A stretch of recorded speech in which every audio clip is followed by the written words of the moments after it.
मेनू दिखाओ। उपन्यास ऑनलाइन पूरा पढ़े। उपन्यास बिन। उपन्यास राक्षसी तलवार का जन्म अध्याय 21-21। निस्वार्थ मकड़िया। राक्षसी तलवार का जन्म। 21। निस्वार्थ मकड़िया।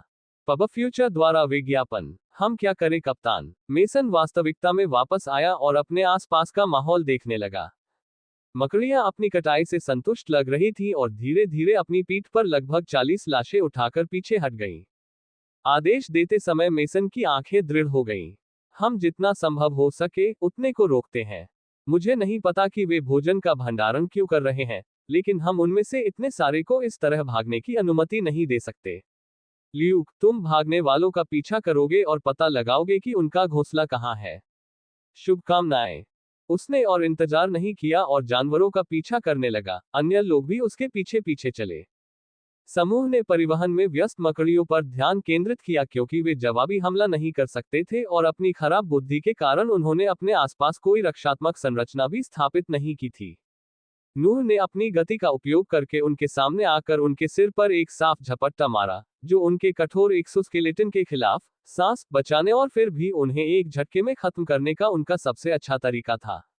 इस बीच उसने अपनी मानसिक ऊर्जा का उपयोग गार्डों की लड़ाई के तरीके पर ध्यान देने के लिए किया।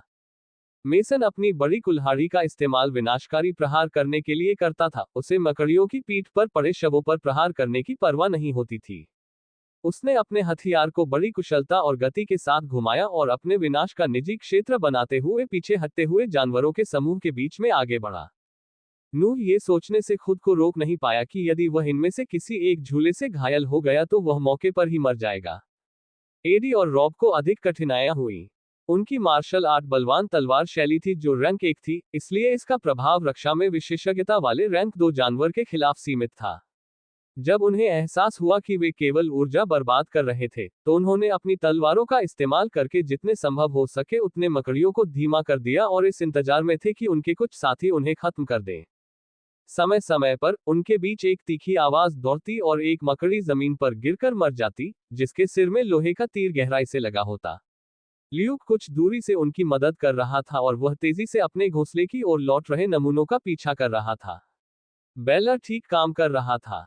उसके वार सटीक नहीं थे, लेकिन उसमें बहुत गति थी। उसके शरीर का वजन उसके हथौड़ों के वार में जुड़ जाता था। हर नीचे की ओर वार एक मकड़ी को मार देता या गंभीर रूप से घायल कर देता। पब फ्यूचर द्वारा विज्ञापन। ये नरसंहार 20 मिनट तक जारी रहा, जिसमें जानवरों के समूह का केवल एक छोटा हिस्सा ही भागने में सफल रहा। जमीन पर 30 से ज्यादा मकड़ियों की लाशें बिखरी पड़ी थीं, जिससे इलाका हरे खून से रंगा हुआ था। ग्रामीणों की लाशें या तो गल चुकी थीं या लड़ाई में बुरी तरह क्षत विक्षत हो चुकी थीं। हाँ, लोहे से बने मकड़ियों के शरीर जादुई हथियारों के निर्माण के लिए वास्तव में उपयोगी हैं। जब आंतरिक चक्र सफाई करने के लिए आएगा तो हमें बहुत बड़ा इनाम मिलेगा, बेला ने खुशी से कहा, और एडी और रॉब भी मुस्कुराते हुए ऐसा ही कहने लगे। केवल मेसन और नोआ ही गहरी सोच में डूबे हुए थे। इन जानवरों ने हमारी उपस्थिति पर कभी कोई प्रतिक्रिया नहीं की। वे केवल मृत ग्रामीणों के साथ पीछे हटने में लगे थे। कुछ ठीक नहीं लग रहा था। उसने मेसन की ओर देखा और पाया कि वह भी संभवतः इसी बात के बारे में सोच रहा था। उसने अपनी आंखें जमीन से उठाईं और सिर हिलाते हुए नूह की ओर देखा। न तो उसे अपने अनुभव से मकड़ियों के अजीब व्यवहार का जवाब मिला। ल्यूक के वापस आने पर हमें और जानकारी मिलेगी। चलो अभी गांव में आराम करते हैं, शायद गांव वालों की कहानियां हमें कुछ ज्ञान दे सकें। नूह ने सिर हिला दिया, जबकि अन्य 3 लोग कप्तान के शब्दों से भ्रमित दिखे, लेकिन फिर भी उन्होंने उसके आदेशों का पालन करना चुना। इस युद्ध के बाद उन्हें भोजन और आराम की आवश्यकता थी और मिशन अभी पूरा नहीं हुआ था। गांव में वापस आकर मेसन ने चारों ओर प्रश्न पूछे, लेकिन अंत में उसे कुछ भी उपयोगी नहीं मिला। उसने जो कुछ सीखा था उसे उसने अन्य 4 लोगों को बताया, जब वे गांव के अंदर बचे हुए भोजन से बना सूप खा रहे थे। हमले करीब 1 हफ्ते पहले शुरू हुए थे। सबसे पहले मकड़ियां गांव के पशुओं को मारती थीं और उन्हें अपने घोंसले में वापस ले जाती थीं। जब पशुओं का अंत हो जाता था, तो वे उसी पैटर्न से मनुष्यों को निशाना बनाती थीं, मारना और वापस ले जाना। स्थिति आज के आक्रमण तक बढ़ती गई। गांव के बुजुर्गों के विवरण के अनुसार यह उनकी सबसे बड़ी संख्या थी, इसलिए हम मान सकते हैं कि वे अपने समूह की संख्या बढ़ा रहे हैं। नूह ने भौहें सिकोड़ी। इसका कोई मतलब नहीं है। उनके कार्यों में निस्वार्थता थी, उन्होंने अपनी रक्षा भी नहीं की। पब फ्यूचर द्वारा विज्ञापन। हालांकि हमने उनमें से काफी संख्या में को मार डाला, लेकिन मुझे लगता है कि हम यह मान सकते हैं कि घोंसले में उनकी संख्या 60 से अधिक नहीं होनी चाहिए। रोब ने समूह का मनोबल बढ़ाने की कोशिश करते हुए तर्क दिया। जिस घर में वे थे उसका दरवाजा खुला और ल्यूक की आकृति प्रकट हुई। वह शांति से मेसन के विपरीत दिशा में बैठ गया और एडी के सूप से कुछ पीने लगा। घोंसले का प्रवेश द्वार पूर्व की ओर जाने वाली कुछ घंटों की यात्रा पर है। यह प्राकृतिक रूप से बनी एक भूमिगत गुफा है। मैंने कुछ देर तक मकड़ियों का पीछा किया, लेकिन फिर घिरे जाने के डर से पीछे हटने का फैसला किया। मेसन ने सिर हिलाकर पूछा, आप इस स्थिति के बारे में क्या सोचते हैं? ल्यूक ने एडी के कटोरे से एक और घूंट लिया। यह अजीब था। मैं स्पष्ट रूप से बता सकता था कि वे भोजन इकट्ठा कर रहे थे, लेकिन गुफा के अंदर बहुत सारी मकड़ियों की लाशें थीं। ऐसा लगता है कि वे केवल अपने बच्चों को खाने के लिए ही जबरन प्रजनन कर रहे हैं। रोब को यह सोचकर घृणा हुई और वह जोर से कोसने लगा। एक जानवर, चाहे वह जादुई ही क्यों न हो, अंत में जानवर ही रहता है। नूह अब और भी उलझन में था। उनके व्यवहार का कोई मतलब नहीं था। अगर उन्हें खुद को प्रजनन करने के लिए भोजन की जरूरत थी तो वे अपने बच्चों को क्यों खाएंगे? एक जादुई जानवर के लिए मरने लायक क्या था? मेसन ने अपने पास मौजूद सारी जानकारी की समीक्षा की और हमले की योजना बनाई। हम आज रात कुछ संसाधन जुटाएंगे और फिर घोंसले के प्रवेश द्वार के सामने एक शिविर स्थापित करेंगे। कल सुबह हम गुफा का पता लगाने और उसे साफ करने के लिए अंदर जाएंगे। अगर हम उनके भोजन की पूर्ति कम कर दें और उनकी संख्या को धीरे धीरे कम कर दें तो हम मिशन पूरा करते हुए पूरी तरह सुरक्षित रहेंगे। तैयार हो जाओ, हम 1 घंटे में निकलेंगे। किसी ने आपत्ति नहीं की, इसलिए वे तैयार हो गए और आधी रात तक उन्होंने घोंसले के प्रवेश द्वार से 50 मीटर की दूरी पर एक चिमनी स्थापित कर दी। वे बारी बारी से रात को पहरा देते थे। जब नूह की बारी आई तो वह गुफा में महसूस हो रहे खतरे की हल्की सी अनुभूति को दबा नहीं सका। चाहे वह अपने पास उपलब्ध जानकारी का कितना भी पुनरावलोकन कर ले, उसे हमेशा ऐसा महसूस होता कि कुछ न कुछ छूट गया है। निस्वार्थ जादुई जानवर, भोजन का निरंतर संचय, नरभक्षण। वास्तव में क्या हो रहा है? इन सभी सूचनाओं को आपस में जोड़ने वाली कोई बात उसके दिमाग में नहीं आई। उसने अपने आप को शांत किया और अपने मन को व्यवस्थित किया। वह सुबह होने वाली लड़ाई के लिए तैयार था। पब फ्यूचर द्वारा विज्ञापन। संपर्क टॉस साइट मैप दान करें। मेनू दिखाओ। उपन्यास ऑनलाइन पूरा पढ़े। उपन्यास बिन। उपन्यास राक्षसी तलवार का जन्म अध्याय 22। विश्वासघात। राक्षसी तलवार का जन्म 22। विश्वासघात। पब फ्यूचर द्वारा विज्ञापन। भोर में 5 आदमी और एक बच्चे का एक समूह 2 मीटर चौड़ी और 3 मीटर ऊंची भूमिगत गुफा के प्रवेश द्वार को घूर रहा था। यह नीचे की ओर जाती थी जहां तक आंखें देख सकती थी और पूरी तरह से शांत थी। यह मार्ग लगभग 1 किलोमीटर तक चलेगा और फिर अलग अलग दिशाओं में विभाजित हो जाएगा। मुझे केवल इतना पता है कि कल रात मकड़ियां किस दिशा में गईं, क्योंकि मैं वहीं रुक गया था। ल्यूक ने समझाया। मैं सिर पर रहूंगा, बाकी आप लोग उसका सख्ती से पालन करना। मेसन ने आदेश दिया और अंदर चला गया। समूह के बाकी लोग भी उसके पीछे चले गए। नूह बीच में था। मार्ग चट्टानों और धरातल से बना था और अधिक स्थिर नहीं लग रहा था, तथा जैसे जैसे वे आगे बढ़ते गए, सूर्य का प्रकाश उनकी स्थिति तक नहीं पहुंच पा रहा था। मार्ग पर अंधेरा बढ़ता जा रहा था, जिसके कारण समूह धीरे धीरे आगे बढ़ रहा था। मेसन इस बात को लेकर बहुत सावधान था कि वह कहां कदम रख रहा है, क्योंकि वह जानता था कि दुश्मन के घोंसले में थोड़ी सी भी आवाज तबाही का कारण बन सकती है। कुछ समय बाद मार्ग बड़ा हो गया और वे एक दूसरे के बगल में खड़े हो सकते थे। फिर वे उस स्थान पर पहुंचे जहां गुफा अलग अलग शाखाओं में विभाजित हो गई थी। ल्यूक ने उनमें से एक की ओर इशारा किया और मेसन सीधे अंदर चला गया। वे लगभग 1 घंटे तक चलते रहे। उसके बाद मार्ग पुनः विभाजित हो गया। प्रकाश कम था और हवा में नमी थी, लेकिन समूह को तब तक इंतजार करना पड़ा जब तक ल्यूक को जानवरों के कुछ निशान नहीं मिल गए, ताकि वे तय कर सके कि उन्हें किस दिशा में जाना है। कोई निर्णायक निशान नहीं है, ठीक है, चारों दिशाओं में उनके गुजरने के संकेत हैं। मेरी सलाह है कि हम सबसे दाहिनी ओर जाएं, क्योंकि वहां से प्रकाश आता प्रतीत होता है। मेसन ने थोड़ा सोचा और फिर ल्यूक की सलाह मानने का निर्णय लिया। वे पुनः आगे बढ़े और 1 घंटे तक चलने के बाद चट्टानी गलियारे के अंत से आ रही धुंधली रोशनी का कारण स्पष्ट हो गया। एक बड़ा बेसिन कुछ 100 वर्ग मीटर के क्षेत्र में फैला हुआ था और उसके मध्य में एक झील थी जो हल्की नीली रोशनी से चमक रही थी। पानी जो चमकता है। नूह को आश्चर्य हुआ, उसने ऐसा कभी नहीं सुना था। उसने ये देखने के लिए चारों ओर देखा कि क्या समूह में से किसी को कुछ पता है।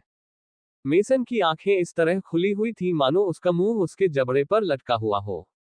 पब फ्यूचर द्वारा विज्ञापन। नूह की निगाहों को देखकर उसने अपने आप को संभाला और धीमी आवाज में बात की। मुझे इस बात का अंदाजा हो सकता है कि यह क्या है, और अगर मैं सही हूं तो हमें अपने बाकी जीवन में काम करने की जरूरत नहीं होगी। फिर भी सुनिश्चित करने के लिए मुझे इस पर बारीकी से विचार करना होगा। मेसन की बातों से सभी का ध्यान आकर्षित हो गया और वे लालच से झील की ओर देखने लगे। अजीब बात है, सांस की सांद्रता सतह से अधिक प्रतीत होती है। नूह को महसूस हुआ कि उसके एक्यू पॉइंट्स अपना काम धीमा कर रहे हैं, क्योंकि हवा में श्वास का प्रतिशत अधिक था। इससे पहले कि वह आगे और जांच कर पाता, मेसन झील की ओर बढ़ गया। इस विशाल स्थान की दीवारों पर विभिन्न आयामों के अनगिनत छेद थे और जमीन पर विभिन्न प्रजातियों की अनगिनत हड्डियां पड़ी थीं। लोहे से बने मकड़ी के पैर, मानव खोपड़ी, ये सब तो भेड़ के होने चाहिए। जैसे जैसे वे झील के किनारे के करीब पहुंच रहे थे, शवों के अवशेषों की संख्या बढ़ती जा रही थी, क्योंकि हवा में श्वास की सांद्रता बढ़ती जा रही थी। जब वे झील के किनारे पहुंचे तो मेसन अपना उत्साह और अधिक नहीं छिपा सका। हाँ, मुझे यकीन है। झील के अंदर श्वास का आशीर्वाद होना चाहिए। यह एक पौराणिक खनिज है जो श्वास को आकर्षित कर सकता है। आंतरिक वलय इसे पाने के लिए कोई भी कीमत चुकाएगा। कल्पना करें कि अगर हम इसे वापस लाते हैं तो हमें कितना इनाम मिलेगा। हर कोई झील के बीचों बीच इस पौराणिक पत्थर को अपनी आंखों से ढूंढने की कोशिश कर रहा था। उन्होंने यह नहीं देखा कि बेसिन में रेंगने की आवाज गूंजने लगी है। नूह ने सबसे पहले उस ध्वनि पर ध्यान दिया क्योंकि उसकी सतर्कता और मानसिक ऊर्जा समूह में सबसे अधिक थी। वे आ रहे हैं। उसने बिना किसी हिचकिचाहट के अपनी तलवारें निकाल ली। नूह की चेतावनी से लोग जाग गए और जब उन्होंने चारों ओर से आती हुई आवाज सुनी तो जोर से कोसने लगे। दीवारों में बने छेदों से मकड़ियां बाहर निकल आईं। वे अलग अलग आयामों की थीं क्योंकि उनमें से कुछ अभी भी रैंक 1 की थीं। फिर भी उनमें से कम 50 रैंक 2 की थीं।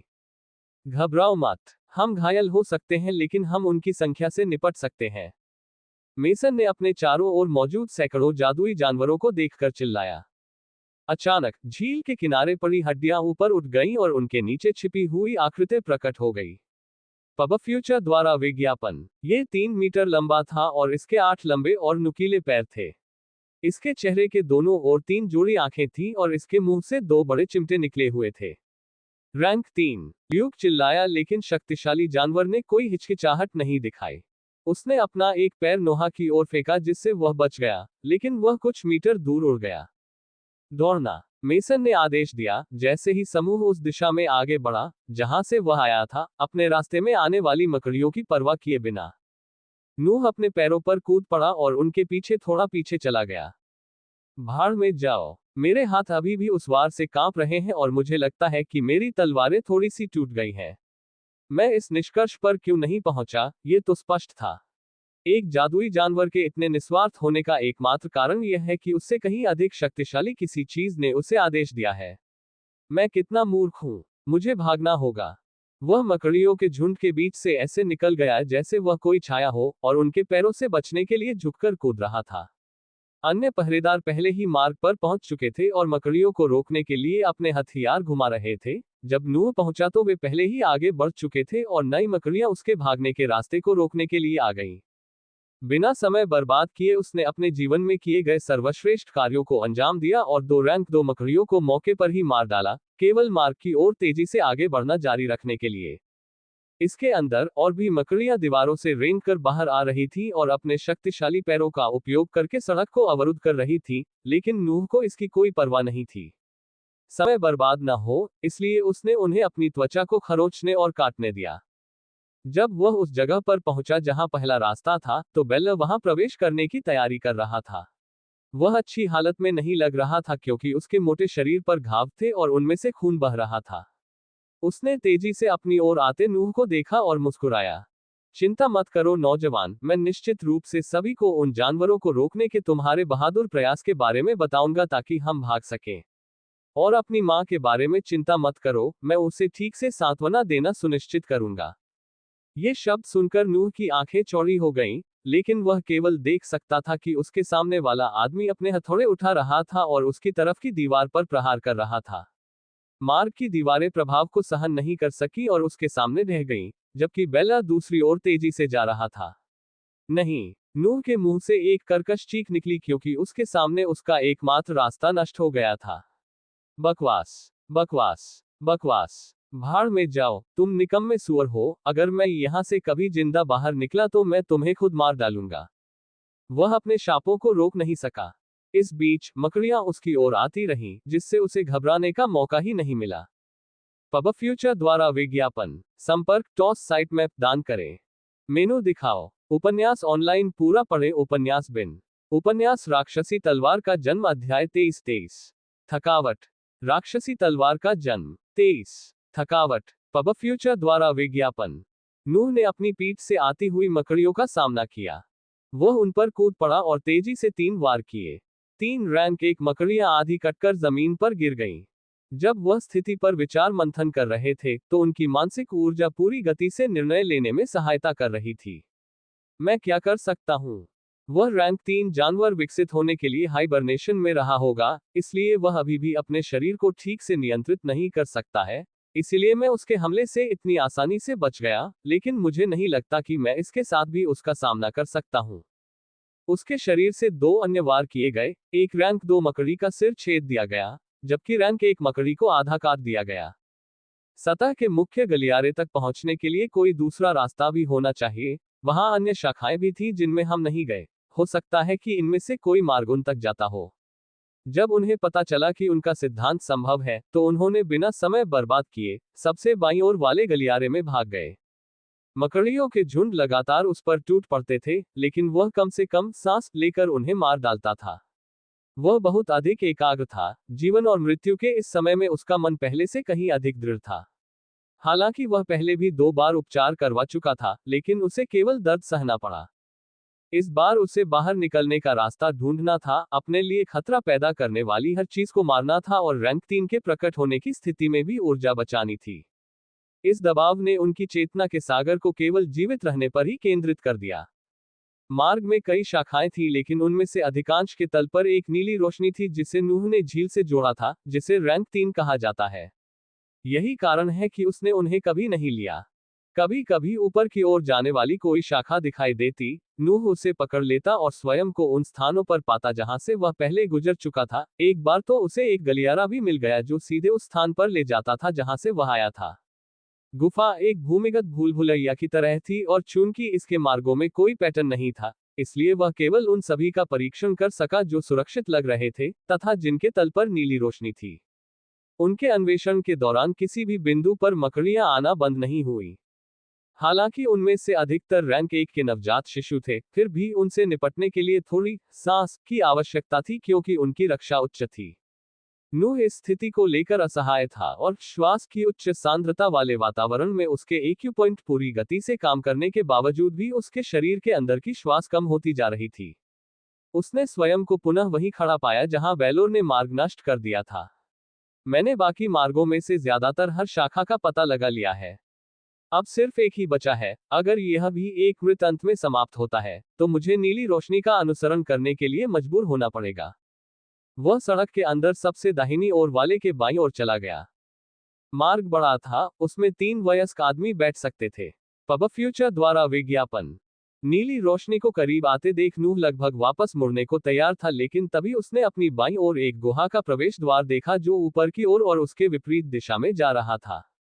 नूह बहुत खुश हुआ। यही वह सड़क होगी, अब तक यही एकमात्र सड़क है जो सीधे उसी दिशा में जाती है। वह तेजी से प्रवेश द्वार की ओर बढ़ा, लेकिन उसे ये देखकर आश्चर्य हुआ कि इस गलियारे में प्रवेश करने के बाद से कोई मकड़ी दिखाई नहीं दी। क्या मैंने उनमें से बहुत सारे को मार दिया? असंभव, मैंने ज्यादातर रैंक 1 मकड़ियों को मारा और केवल 10 रैंक 2 को। मुझे बुरा लग रहा है। मानो उसकी पूर्वाभास का उत्तर देते हुए, उसके दाहिनी ओर की दीवार ढह गई और एक विशाल आकृति बाहर आ गई। नूह ने उस आकृति के पूरी तरह से दिखाई देने तक का इंतजार भी नहीं किया और वह भागने के लिए तेजी से पीछे मुड़ गया। फिर भी, उसके पीछे का रास्ता उस जानवर द्वारा मचाए गए उत्पात के कारण ढह रहा था। वह धीरे से उस आकृति की ओर मुड़ा जो स्थिर खड़ी थी और एकमात्र बची हुई सड़क को अवरुद्ध कर रही थी। रैंक 3 आयरनिक्लेड मकड़ी अपने 4 पैरों पर खड़ी थी और उसका आधा शरीर हवा में उठा हुआ था। बाकी 4 पैर नूह की दिशा में इशारा कर रहे थे और उसके पंजे एक असमान लय में खुलते और बंद होते रहे। ऐसा लग रहा था कि वह अपने शिकार को फंसाने की भावना का आनंद ले रहा था और बस नूह के कार्य करने की प्रतीक्षा कर रहा था। यदि आप भय का इंतजार कर रहे हैं तो आप निराश होंगे। मृत्यु का भय मुझमें ऐसा नहीं कर सकता। वह पहले ही एक बार मर चुका था और इलाज के कारण उसे हर बार मौत के मुंह में जाना पड़ता था। वास्तव में उसकी भावनाओं पर मौत का कोई असर नहीं था। उसकी पीठ टूटी हुई दीवार पर और सामने विशालकाय जानवर की ओर थी। उसके मन में केवल शांति ही थी। अगर मैं मर भी जाऊं तो कोई बात नहीं, लेकिन इसका मतलब यह नहीं है कि मैं हार मान लूंगा। उसे विलियम के साथ सीखी गई पहली सीख याद आ गई कि असंभव परिस्थितियां भी हो सकती हैं। फिर भी एक चींटी को भी ड्रैगन की इच्छा का विरोध करने का अधिकार है।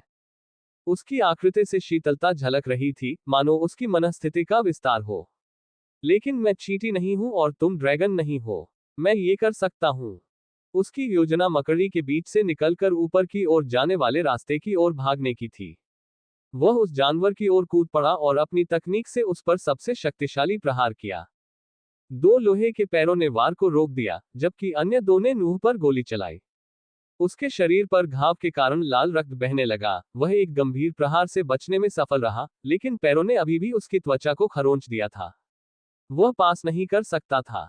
अगर वह बचाव करता तो वह दीवार पर वापस उछल जाता और अगर वह गेंद को डिफ्लेक्ट करता तो बाकी 2 पैर वहां उसका इंतजार कर रहे होते। पब फ्यूचर द्वारा विज्ञापन। बच्चे और राक्षस के बीच दर्जनों हमले हुए, लेकिन मकड़ी की सहन शक्ति लगभग असीमित थी और जैसे जैसे वह अपने नए शरीर की आदी होती गई, वह और अधिक मजबूत होती गई। इसके विपरीत नूह के शरीर पर घाव थे और भले ही वे गंभीर न हो, लेकिन समय बीतने के साथ खून की कमी बढ़ती ही जा रही थी। इसके अलावा उसके शरीर में सांस कम होती जा रही थी और हर बार तलवारों के आदान प्रदान के साथ उसके तलवारों के टुकड़े टूट रहे थे। मैं ज्यादा समय तक नहीं टिक सकता। सोचो, अपनी हर संभावना के बारे में सोचो। अपने 2 जन्मों में मिले हर अनुभव के बारे में सोचो। ऐसा कुछ होना चाहिए जो मैं कर सकता हूं। मैं यहां मरने से इनकार करता हूं जबकि मैंने अपनी साधना की यात्रा अभी शुरू ही की है। वह तब तक हमला करता रहा और रोकता रहा जब तक उसका चेहरा चमक नहीं उठा। ये वास्तव में काम कर सकता है। जब वह अपने अंतिम हमले के लिए तैयार हुआ तो उसके दिमाग में योजना बन गई। वह सीधे मकड़ी पर टूट पड़ा और एक तलवार से उसके आने वाले पैर को रोक दिया तथा दूसरी तलवार से उसने अपने बाएं कंधे को छेद दिया। चूंकि उसने मकड़ी को हमला करने की अनुमति दे दी थी, इसलिए अफसर की एक छोटी सी खिड़की खुल गई और उसने अपनी दाहिनी तलवार सीधे जानवर के चेहरे पर फेंक दी।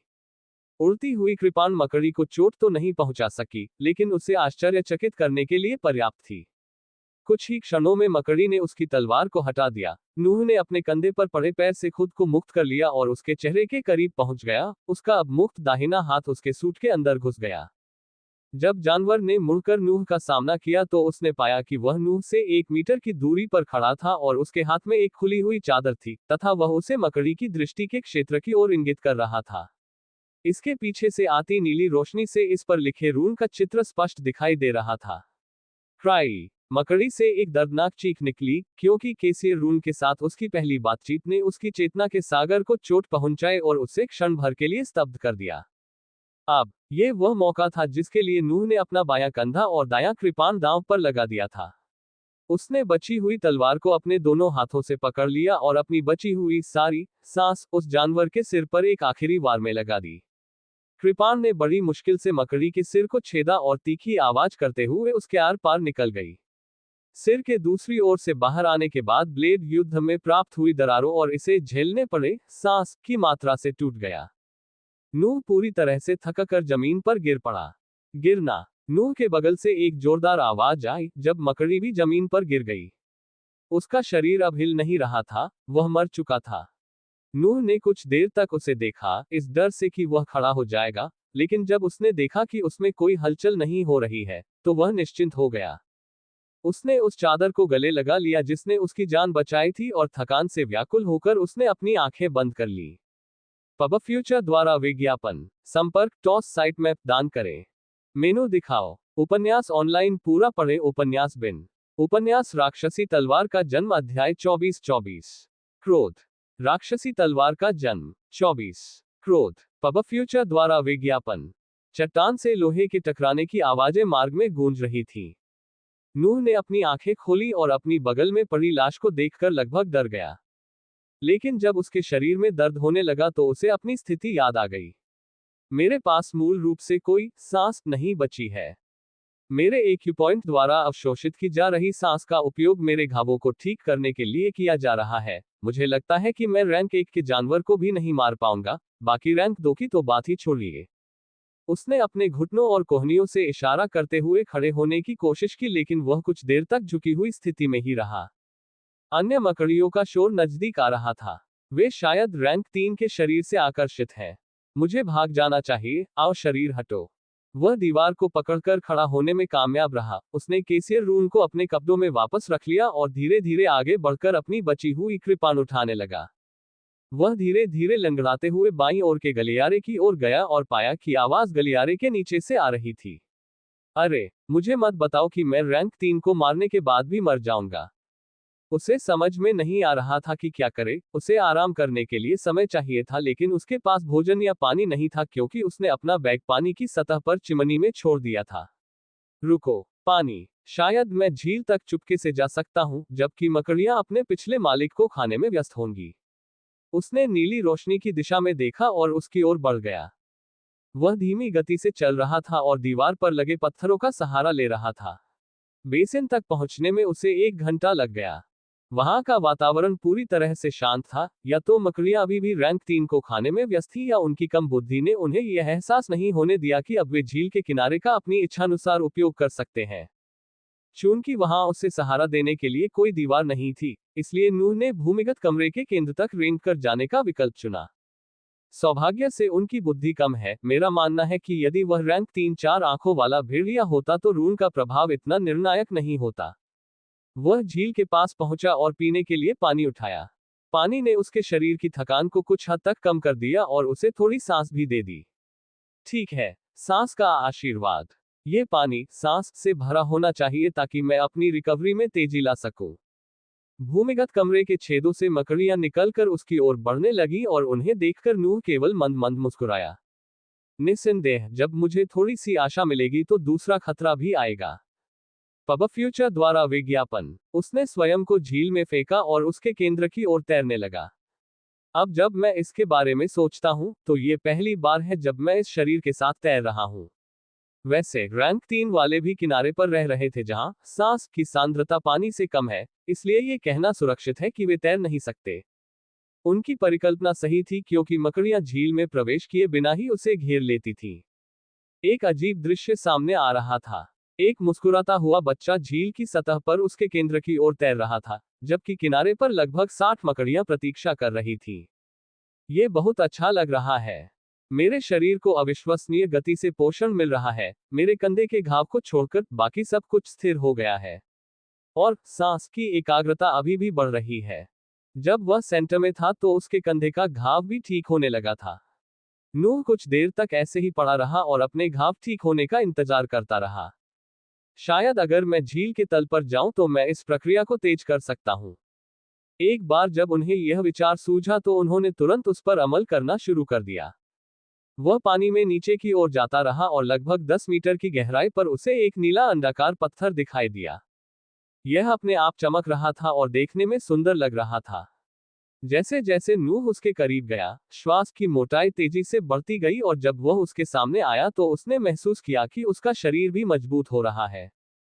उसने ज्यादा कुछ नहीं सोचा और मनुष्य के चेहरे जितना बड़ा पत्थर उठाकर सांस लेने के लिए वापस सतह पर चला गया।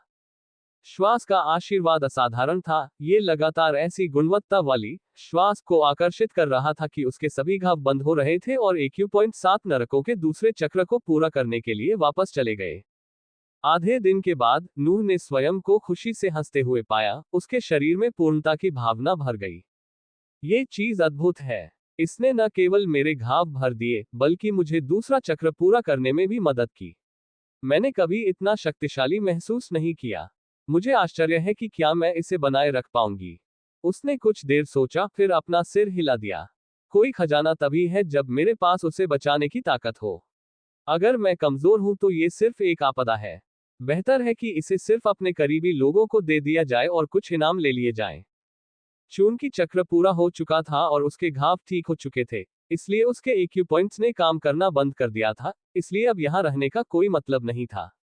उसने पत्थर को अपने कपड़ों से बांधा और किनारे पर अभी भी प्रतीक्षा कर रही मकड़ियों को देखने लगा।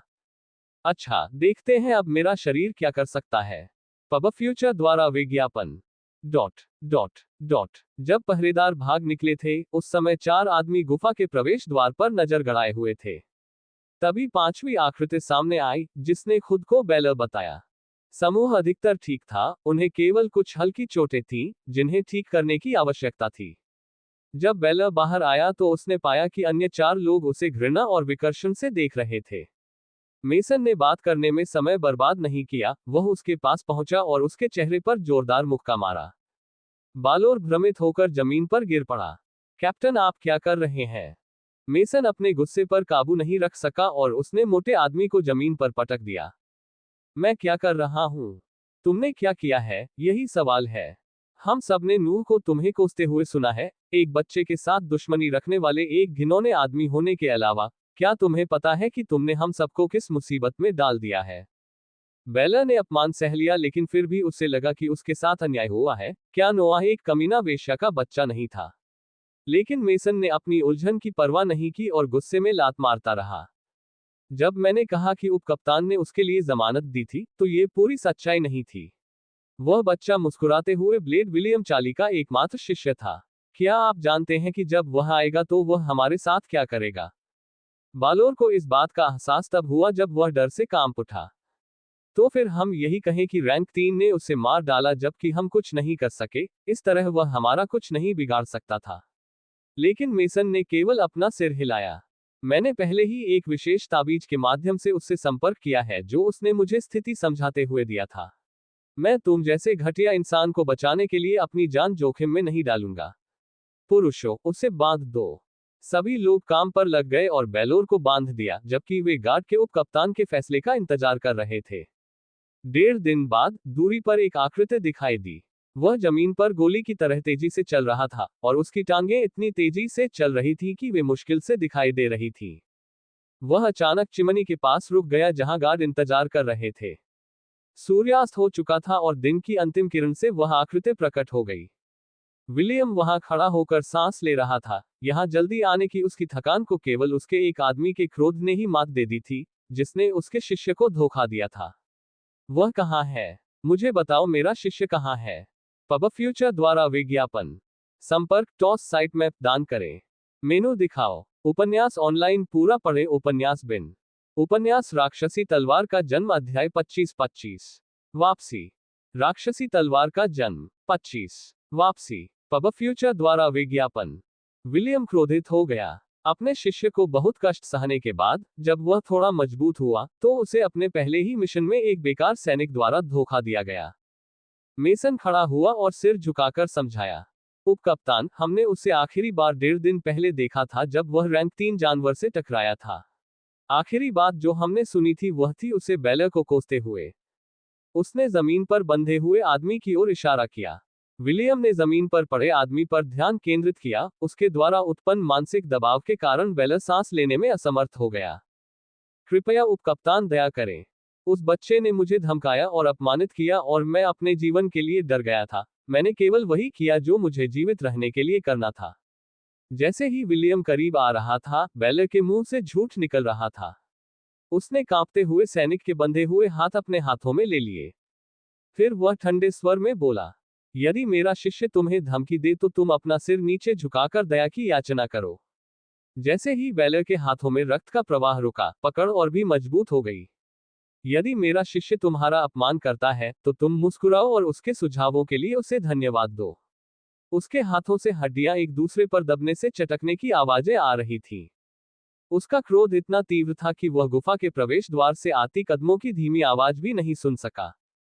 यदि मेरा शिष्य अपने जीवन को खतरे में डाल रहा है, तो आप उसके स्थान के बदले अपना स्थान खतरे में डालिए, और यदि इस प्रक्रिया में आपकी मृत्यु हो जाती है, तो आप खुशी खुशी ऐसा करें। दरार। बेलर के हाथों की हड्डियां टूट गईं, लेकिन वह कोई आवाज नहीं निकाल पा रहा था। विलियम के गुस्से से वह इतना डर गया था कि उसके अंदर बोलने के लिए भी सांस नहीं बची थी। ये प्रक्रिया देख रहे गार्डों ने जब उसके हाथ टूटने की आवाज सुनी तो वे कांप उठे और प्रार्थना करने लगे कि वे उपकप्तान के गुस्से से बच जाएं। मास्टर, आप यहाँ क्या कर रहे हैं? गुफा से एक युवा आवाज आई, क्योंकि उसके प्रवेश द्वार पर एक आकृति दिखाई दे रही थी। वह एक बच्चा था जिसका ऊपरी शरीर नंगा था, उसके सूट के टुकड़े उसके दोनों ओर लटके हुए थे। वह सिर से पैर तक हरे पदार्थ में नहाया हुआ था, जिससे ऐसा लग रहा था कि उसे कोई चर्म रोग हो गया है। पब फ्यूचर द्वारा विज्ञापन। उसके बाएं हाथ में एक टूटी हुई कृपाण थी जिसका केवल आधा भाग ही बचा था। वह शांत आंखों से विलियम की ओर अर्ध मुस्कुराते हुए देख रहा था। नूह। विलियम तुरंत उठकर उसके ऊपर कूद पड़ा और उसके शरीर पर चोटों की जांच की, लेकिन कुछ निशानों और उसके सूट के टुकड़ों में बंध जाने के अलावा उसमें सब कुछ ठीक था। हाँ मास्टर। नूह ने असमंजस में उसकी ओर देखा, वह अभी भी अपनी उपस्थिति को इस स्थान से जोड़ नहीं पा रहा था। अन्य गार्ड उसकी ओर बड़ी बड़ी आंखों से देख रहे थे और यहाँ तक कि बेल का भी मुंह खुला हुआ था, मानो उसे विश्वास ही नहीं हो रहा था कि वह क्या देख रहा है। विलियम अपने शिष्य को सुरक्षित देखकर बहुत खुश था, लेकिन वह सवालों की झड़ी लगाने से खुद को नहीं रोक सका। तुम कैसे बच गए? रैंक 3 के बारे में क्या? तुम पहले क्यों नहीं आए? और तुम हरे क्यों हो? वह नूह को कंधों से पकड़कर हर बार सवाल पूछने पर उसे हिला रहा था। अपने स्वामी को शांत करने के लिए नूह को उत्तर देने के लिए बाध्य होना पड़ा। खैर, गुफा बहुत बड़ी है, इसलिए मैं मकड़ियों को मारने के लिए इधर उधर भागता रहा।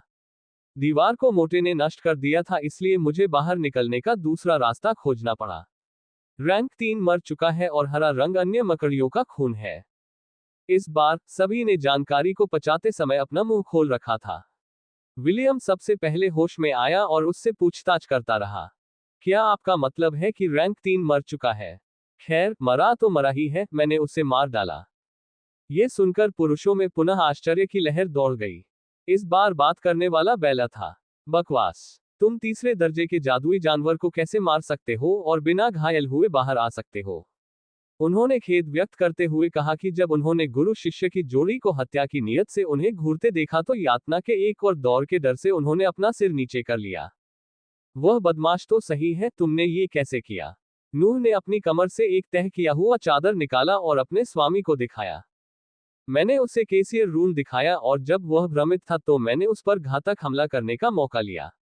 मेरा मानना है कि वह अभी भी विकसित शरीर के अनुकूल होने की प्रक्रिया में था, इसलिए मैं उसे चोट पहुंचा सका। पब फ्यूचर द्वारा विज्ञापन। विलियम को कुछ चिड़चिड़ापन महसूस हुआ। वह नूह की ओर मुस्कुराया और शांत स्वर में बोला, और मिशन में आप रून को अपने साथ क्यों रखेंगे? नूह ने इतनी ईमानदारी से उत्तर दिया मानो ये दुनिया की सबसे सामान्य बात हो। खैर, ये 6 दिनों की यात्रा थी और मैं ब्रेक के दौरान प्रशिक्षण लेना चाहता था। उसके सिर के ऊपर एक हल्का मुक्का लगा।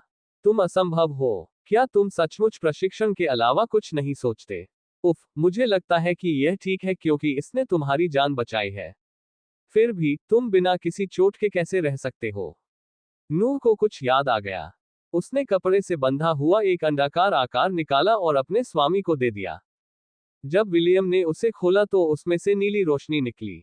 धन्यवाद। कोई आश्चर्य नहीं कि वह नमूना रैंक 3 तक पहुंचने में कामयाब रहा। हाँ मेरे शिष्य, इस बार आपने वास्तव में एक अनुकरणीय काम किया। आप चिंता न करें, मैं आपके लिए आंतरिक रिंग के साथ मध्यस्थता करूंगा और सबसे अच्छा इनाम लूंगा जो मैं सौदेबाजी कर सकता हूं। इनाम शब्द सुनकर नूह की आंखें चमक उठी और उसने अपने होंठ चाटे। मुझे बेहतर कृपाणों की आवश्यकता होगी, गुरु। ये तो रैंक 3 जानवर के कुछ प्रहारों के बाद ही टूटते हैं। विलियम डांटने ही वाला था कि तभी उसने मुस्कुराते हुए अपना सिर हिलाया और अपने खुले बालों को बिखेर दिया। सबसे महत्वपूर्ण बात यह है कि आप उसके साथ क्या करना चाहते हैं। उसने जमीन पर पड़े एक बैले की ओर इशारा किया जो उसकी ओर याचना भरी निगाहों से देख रहा था। नूह उसके पास गया और उसकी दयनीय आकृति को देखने लगा। कृपया, युवा स्वामी, दया करें। मैं शपथ लेता हूं कि अब से मैं अपनी पूरी विशेषज्ञता के साथ आपकी सेवा करूंगा। मैं। उसके मुंह से विनती की झड़ी लग गई, लेकिन नूह बस उसे ठंडी आंखों से देखता रहा। जब बेलोर ने बोलना बंद किया तो नोआ ने केवल एक संक्षिप्त उत्तर दिया, नहीं। कृपाण ने एक क्षैतिज चाप बनाया और बेलर का सिर उसके शरीर से अलग होकर जमीन पर लुढ़क गया, खून बहने लगा और भूभाग दूषित हो गया। उसके गुरु उसके पास आए और धीमी आवाज में पूछा, क्या तुम ठीक हो? आखिरकार यह पहली बार है जब तुमने किसी इंसान को मारा है। नूह ने उसकी ओर मुस्कुराते हुए देखा और बेशर्मी भरी आवाज में कहा, आप जानते हैं, मेरा दूसरा चक्र पूरा हो गया है, इसलिए मैंने सोचा कि हम जल्द ही तीसरा उपचार कर सकते हैं। एक और मुक्का उसके सिर के ऊपर लगा और उसे चुप रहने पर मजबूर कर दिया। पब फ्यूचर द्वारा विज्ञापन संपर्क टॉस साइट मैप दान करें। मेनू दिखाओ। उपन्यास ऑनलाइन पूरा पढ़े। उपन्यास बिन। उपन्यास राक्षसी तलवार का जन्म अध्याय 26-26 भगोड़े। राक्षसी तलवार का जन्म 26 भगोड़े। पब फ्यूचर द्वारा विज्ञापन। नूह गार्ड बिल्डिंग के एक कमरे में जाग गया। मिशन से वापस आए हुए उन्हें 2 सप्ताह हो चुके हैं और 4 दिन पहले उनका तीसरा उपचार हुआ। उसकी पीठ में अभी भी थोड़ा दर्द था, लेकिन उसकी मानसिक ऊर्जा ठीक हो गई थी। अगर उसका गुरु उससे ऋण नहीं लेता तो वह प्रशिक्षण लेता। उसे चिंता थी कि वह उपचार पर ध्यान केंद्रित नहीं कर पाएगा। उनकी चिंताएं सही थीं। ओह, इस चक्र के अंत में मेरा शरीर रैंक 1 की सीमा तक पहुंच जाना चाहिए। मुझे आश्चर्य है कि इसमें कितना समय लगेगा। क्या अफसोस है, अगर मेरे पास वह पत्थर होता तो मैं इस महीने सीधे रैंक 2 पर जा सकता था। श्वास का आशीर्वाद विलियम द्वारा आंतरिक घेरे में दिया गया था, इसलिए संभवतः ये हमेशा के लिए उनकी पहुंच से दूर हो गया था। उन्होंने अपनी मानसिक ऊर्जा को उपचार प्रक्रिया में सहायता करने पर केंद्रित किया, क्योंकि पास की मेज पर रखे भोजन को खाते समय उनके पास करने के लिए कुछ भी नहीं था। कमरे का दरवाजा खुला और विलियम हमेशा से भी बड़ी मुस्कान के साथ कमरे के अंदर गया। उसके हाथ में एक चमड़े का बैग और एक बड़ा लकड़ी का बक्सा था। हाँ, मेरे प्रिय शिष्य, सुप्रभात, मैं आपके लिए अच्छी खबर लेकर आया हूँ। उसने बक्सा और बैग बिस्तर पर रख दिया और उनकी ओर इशारा किया। ये वे पुरस्कार हैं जो मैंने आपके लिए प्राप्त किए हैं और मुझे कहना होगा कि ये अद्भुत हैं, आप निराश नहीं होंगे। नूह ने बिना समय बर्बाद किए बक्सा खोलना शुरू कर दिया। उसके स्वामी ने उसे उत्सुक कर दिया। बक्से में 2 कृपानें अपने अपने म्यान के अंदर थीं। उनकी मूठें साफ चमकदार थीं, वे बिल्कुल नई लग रही थीं। उसने उनमें से एक को उठाया और उसे म्यान से बाहर निकाला। ब्लेड का शरीर काला और तेज था। वे विशेष रूप से आपके लिए रैंक 3 आयरनक्लेड मकड़ी के 2 पैरों से गढ़े गए थे जिन्हें आपने नीचे गिरा दिया था। वे जादुई हथियार नहीं हैं, लेकिन निश्चित रूप से सामान्य ब्लेडों के बीच शीर्ष स्तर के हैं। नूह अनजाने में ही ब्लेड को देखकर मुस्कुरा रहा था और उसे घुमा रहा था। वह उठकर इसे आजमाता, यदि उसके शरीर को अभी भी आराम की आवश्यकता न होती। उसने तलवार म्यान में डाली और थैले की ओर देखा।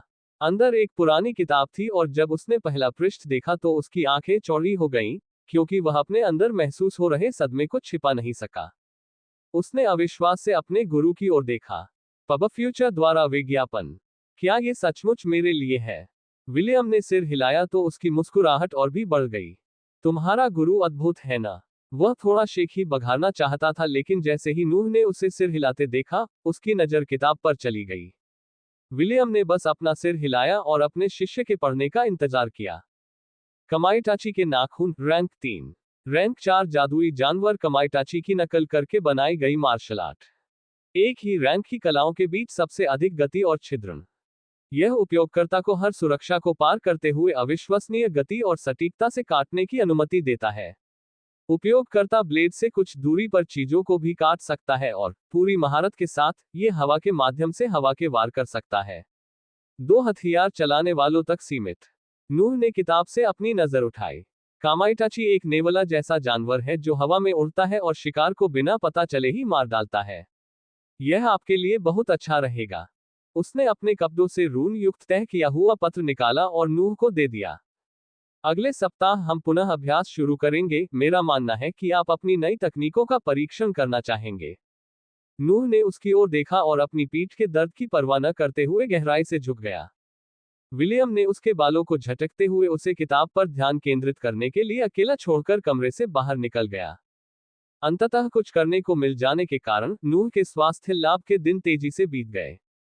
विलियम के साथ उनका साप्ताहिक मुकाबला जारी रहा, लेकिन उन्होंने अपनी नई मार्शल आर्ट में एक समस्या देखी। उनकी सांस अपनी क्षमता को व्यक्त करने के लिए अपर्याप्त थी। सटीकता से कहें तो वह इसकी एक क्षमता को समाप्त होने से पहले केवल 2 बार ही प्रयोग कर सकता था। यह पूरी तरह से सामान्य है। आप हमेशा भूल जाते हैं कि आप चीजों में कितने शुरुआती हैं। आमतौर पर उच्च स्तर की मार्शल आर्ट का उपयोग करने के लिए आपको एक डेंटियन की आवश्यकता होगी, लेकिन आप केवल 2 हमलों का उपयोग करने में सक्षम होने के बारे में शिकायत करते हैं। आपका सबसे बड़ा लाभ अभी के लिए आपके रूपों में सुधार है। किसी भी अन्य चीज को तब तक इंतजार करना होगा जब तक आप रैंक 2 बॉडी प्राप्त नहीं कर लेते, विलियम ने समझाया। उनका द्वंद्व समाप्त हो चुका था और नूह अपने संदेह उसके सामने प्रकट कर रहा था। तो आपके विचार से मुझे क्या करना चाहिए, गुरुजी? पब फ्यूचर द्वारा विज्ञापन। आप अपने शरीर को बढ़ने दे सकते हैं, लेकिन आपको यह नहीं पता कि स्थिर कैसे रहा जाए। ये कहते हुए विलियम को थोड़ी झल्लाहट महसूस हुई। आप मिशनों को पूरा करके युद्ध का अनुभव प्राप्त कर सकते हैं। मेरा मानना है कि आप किसी भी प्रकार के रैंक 2 जादुई जानवरों के खिलाफ ठीक रहेंगे। डॉट डॉट डॉट महीने बीत गए। नूह हवेली में अपने सामान्य कार्यक्रम और जादुई जानवरों के घोंसलों को साफ करने के लिए हवेली के बाहर की यात्रा के बीच बारी बारी से काम करता था। वहां 4 आंखों वाले भेड़ियों का एक झुंड था, जिसमें से एक नमूना रैंक 2 तक पहुंच गया था, लेकिन वे आधे दिन में ही खत्म हो गए। उत्तर में एक गांव के आसपास एक सींग वाला सांप दिखाई दिया। इसके शल्क सख्त थे, इसका शरीर 10 मीटर लंबा और बड़ा था, और इसके मुंह में जहरीले नुकीले दांत थे। ये रैंक 2 के शिखर पर एक जानवर था और नूह को एक कठिन लड़ाई के बाद इसे मारने के लिए अपनी रैंक 3 मार्शल आर्ट का सहारा लेना पड़ा। उस लड़ाई के कारण उन्हें 3 दिन तक आराम करना पड़ा। फिर भी उसका सबसे बड़ा दुश्मन एक मिट्टी का दानव था। इस प्रकार का जादुई जानवर स्वाभाविक रूप से तब बना जब बहुत अधिक सांस एक स्थान पर जमा हो गई और समेकित हो गई। समेकित श्वास एक जानवर के मूल के रूप में कार्य करेगा जो अपने आसपास के इलाके में हेरफेर कर सकता है। यह एक शक्तिशाली जानवर नहीं था, लेकिन नूह की तकनीकों का भारी मुकाबला करता था। उसे इसके मूल को खोजने के लिए इसे बार बार छोटे छोटे टुकड़ों में काटना पड़ा और इसे नष्ट करना पड़ा। साथ ही इसके द्वारा उत्पन्न की गई पृथ्वी की नुकीली चट्टानों से भी बचना पड़ा, जो उस पर हमला करने के लिए बनी थी। फिर भी विभिन्न परिस्थितियों का सामना करने के कारण उनकी युद्ध कुशलता में तीव्र गति से वृद्धि हुई, क्योंकि वे प्रतिद्वंद्वी से निपटने का सर्वोत्तम तरीका शीघ्रता से तय कर लेते थे। आज वह घुटनों के बल बैठा उस मिशन का इंतजार कर रहा था जो उसके गुरु हर महीने उसे सौंपते थे। इस बार यह अलग होगा। आप उन लोगों के समूह के साथ जाएंगे जिन्हें मैंने व्यक्तिगत रूप से चुना है। नूह तुरंत ही उत्सुक हो गया। चूंकि वह हमेशा मुझे अकेले जाने देते थे, इसलिए समूह की आवश्यकता होने पर मिशन की कठिनाई अधिक होगी। उन्होंने विलियम के हाथों से मिशन का विवरण देने वाली शीट उठाई। शोस्ती परिवार के भगोड़ों ने तसर्ट गांव पर हमला किया है। केवल पुरुषों और बुजुर्गों की लाशें मिली हैं। शायद वे अपने मनोरंजन के लिए महिलाओं और युवा लड़कियों को ले गए हैं। विद्रोहियों को ढूंढो और उन्हें मार डालो। चेतावनी, उनके समूह में किसान भी हैं। पब फ्यूचर द्वारा विज्ञापन। संपर्क टॉस साइट मैप दान करें। मेनू दिखाओ। उपन्यास ऑनलाइन पूरा पढ़े। उपन्यास बिन। उपन्यास राक्षसी तलवार का जन्म अध्याय 27-27। प्रतियोगिता। राक्षसी तलवार का जन्म 27। प्रतियोगिता। पब फ्यूचर द्वारा विज्ञापन। जैसा कि आप जानते हैं, शुस्ती परिवार हम पर शासन करता है और चूंकि विद्रोही बलवन हवेली के प्रभाव क्षेत्र में है, इसलिए उन्होंने हमें उनका ख्याल रखने का आदेश दिया है। नूह ने स्पष्टीकरण सुना, लेकिन उसके मन में संदेह था। गुरुजी, क्या मैं एक साधक से लड़ सकता हूँ? अपने से उच्च श्रेणी के जानवरों से लड़ने की उसकी क्षमता मुख्यतः इस तथ्य के कारण थी कि वे अंततः जानवर ही थे। एक शक्तिशाली शरीर और कुछ विशेष योग्यता का मुकाबला शक्तिशाली तकनीकों और उनके उत्तम क्रियान्वयन से किया जा सकता है। लेकिन उस व्यक्ति के साथ क्या होगा जिसके पास डेंटियन है और जो उसके समान शक्तिशाली तकनीकों का अभ्यास करता है? आमतौर पर नहीं। अगर वह आपकी क्षमताओं से मेल खाता है तो वह अपनी सांस की मात्रा से आपको पछाड़ देगा। आप अपनी रैंक 3 मार्शल आर्ट का उपयोग करके उसे आश्चर्यचकित कर सकते हैं, लेकिन तब आप पूरी तरह से थक जाएंगे। और अगर उसके पास रैंक 3 मार्शल आर्ट भी है, तो बस भाग जाओ। यह सुनकर नूह उदास हो गया। वह मेहनती और प्रतिभाशाली था, मुख्यतः अपने शक्तिशाली दिमाग के कारण, लेकिन दूसरे भी ऐसे ही थे। और अगर उसे उनसे भिड़ना पड़ा तो साधना में बिताए गए समय का अंतर निर्णायक होगा। तो फिर आप मुझे यह मिशन क्यों दे रहे हैं? यदि वह वास्तव में स्थिति के बारे में कुछ नहीं कर सकता था तो खतरे की ओर जाने का कोई मतलब नहीं था। उसे लड़ना पसंद था, लेकिन वह मूर्ख नहीं था। आपकी भूमिका केवल सहायक की होगी। आप गैर साधक और रैंक 1 मार्शल आर्ट वाले लोगों का ख्याल रखेंगे और असली लड़ाई अपने समूह के अन्य लोगों पर छोड़ देंगे। विलियम उसे विदा करने ही वाला था कि उसे कुछ सूझा। इस बार आप उन पर भरोसा कर सकते हैं, मैंने ये सुनिश्चित किया है। उन्होंने ऐसा कहते हुए जटिल अभिव्यक्ति दिखाए, ऐसा प्रतीत होता है कि बेलर के साथ घटी घटनाएं अभी भी उनके दिमाग में घूम रही थी। नूह मुस्कुराया और अपने स्वामी को आश्वस्त किया। चिंता मत करो गुरुजी। जैसे ही वह कमरे से बाहर निकला, उसकी मुस्कुराहट गायब हो गई और एक ठंडे चेहरे में बदल गई। पब फ्यूचर द्वारा विज्ञापन। मैं लिली और मास्टर के अलावा किसी पर भरोसा नहीं करूंगा, मुझे फिलहाल अपनी ताकत छुपानी चाहिए। कमेताची के नाखून मेरी आस्तीन में छिपे हुए इक्का होने चाहिए। जब बेलर ने उसे धोखा दिया तो उसे मनुष्यों की क्रूरता याद आ गई, जिसे वह इतने समय तक एक बच्चे के रूप में रहने के कारण भूल गया था। वह अपने कमरे में वापस गया और रैंक 3 कला के सभी रूपों में फिर से अभ्यास किया, तब जाकर वह शांत हुआ। उसकी कमजोरी के कारण उसे बेचैनी महसूस हो रही थी। जितना अधिक वह इस दुनिया के बारे में जानता गया, उतना ही अधिक उसे समझ में आया कि यह कितनी खतरनाक है। घोंसले साफ करने से उन्हें यह अंदाजा हो गया कि इस दुनिया में जादुई जानवरों की संख्या कितनी अधिक है और फिर भी मनुष्य खाद्य श्रृंखला में सबसे ऊपर है। इसका मतलब है कि उनकी शक्ति अकल्पनीय है। मैं मानव शक्ति के निचले स्तर से केवल 2 कदम दूर हूं, मैं केवल आम लोगों और मूक सैनिकों से ही आगे निकल सकता हूं। उनके मन में, रैंक एक तकनीक वाला एक सैनिक एक गूंगा सैनिक बन गया। उसकी चिड़चिड़ाहट उसकी रात्रिकालीन रूम ट्रेनिंग में भी झलक रही थी, क्योंकि लगातार 7 घंटे तक उसे देखने के बाद वह लगभग बेहोश हो गया था। 1.5 साल से अधिक समय तक लगातार प्रशिक्षण के बाद, उसकी चेतना के सागर में रून की धुंधली आकृति दिखाई देने लगी। उसे यकीन हो गया कि रैंक एक जादूगर बनने में उसे ज्यादा समय नहीं लगेगा। मुझे लगता है कि मुझे मानसिक ऊर्जा में अपनी तीव्र प्रगति के लिए बहाने बनाने शुरू कर देने चाहिए। मुझे आश्चर्य है कि अगर मैं 13 साल की उम्र से पहले प्रशिक्षु जादूगर की स्थिति तक पहुंच गया तो मास्टर क्या चेहरा बनाएंगे। वह अपने गुरु के आश्चर्यचकित चेहरे की कल्पना करके मुस्कुराया, लेकिन तभी उसके सिर में दर्द की लहर उठी और वह अपने मन को आराम देने के लिए सो गया। अगली सुबह उसने अपने स्वामी को आंगन में पाया। उनके चारों ओर 3 पुरुष और एक महिला खड़े थे। वे उसका इंतजार कर रहे थे। नूह, वे इस मिशन में आपके साथी होंगे। तो यह वही है। उन दोनों के बीच एक लंबा, बलवान आदमी था जो बात कर रहा था। उसकी दाढ़ी नहीं थी, उसके बाल छोटे काले थे और उसकी पीठ पर लगभग उसके बराबर बड़ी तलवार थी। वह ध्यान से नूह को देखता रहा और अपने मन से उस पर दबाव डालता रहा। क्या वह मेरी परीक्षा ले रहा है? उसकी मानसिक ऊर्जा भारी थी और नूह के क्षेत्र पर दबाव डाल रही थी, लेकिन उसे पीछे हटने के लिए पर्याप्त नहीं थी। पब फ्यूचर द्वारा विज्ञापन। नूह ने अपने क्षेत्र को कठोर बनाने का अवसर लिया, क्योंकि यह पहली बार था जब उसने बाहर से लगातार दबाव महसूस किया और उस पर ध्यान केंद्रित करने के लिए उसने अपनी आंखें बंद कर ली। व्यक्ति ने अपने व्यवहार को दबाव का प्रतिरोध करने का प्रयास समझ लिया और उसे चुनौती महसूस हुई, जिससे गतिरोध पैदा हो गया। नूह अपने मन की दीवारों को मजबूत करने पर ध्यान केंद्रित करता था, जबकि गार्ड उस काल्पनिक प्रतियोगिता को जीतने के लिए मानसिक दबाव बढ़ाता था, जिसके बारे में वह सोचता था कि वह उसमें शामिल है। 10 मिनट के बाद, गार्ड की नाक से खून निकलने लगा और वह दबाव बनाए रखने के लिए संघर्ष कर रहा था। महिला ने खून देखकर उसके सिर के पीछे जोरदार थप्पड़ मारा, जिससे उसका ध्यान भंग हुआ और दबाव कम हुआ। एथन, रुको, वो बच्चा तुम्हारा इस्तेमाल कर रहा है। एथन नाम का वह व्यक्ति जब शिकायत करने वाला था, तभी उसे धक्का लगा, लेकिन महिला की बातों ने उसे नूह की ओर ध्यान से देखने पर मजबूर कर दिया। उसकी आंखें अभी भी बंद थीं और चेहरे पर हल्की मुस्कान थी। जब नूह ने अपनी आंखें खोली तो उसके चेहरे पर निराशा का भाव था, लेकिन फिर उसने देखा कि हर कोई उसकी ओर देख रहा था।